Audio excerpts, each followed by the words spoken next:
জীবনে হার মেনে নেওয়াটা আমাদের জীবনের সবচেয়ে বড় দুর্বলতা।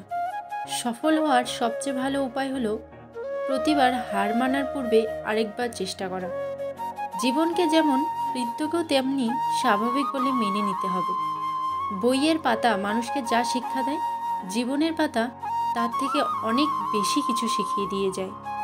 জীবনের চাহিদা যত কম, জীবনে তোমার সুখী হওয়ার সম্ভাবনা তত বেশি। পৃথিবীতে কেউ কারো নয়, শুধু সুখে থাকার আশায় কাছে টানার ব্যর্থ প্রত্যয় আর দূরে চলে যাওয়ার এক বাস্তব অভিনয়।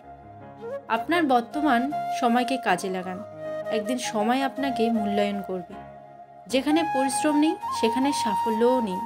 পরিশ্রম ও সাফল্য যমজ ভাই।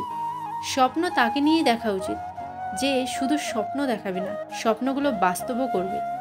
বাস্তবতা আদর্শের সাথে খাপ খায় না, তবে তা নিশ্চিত করে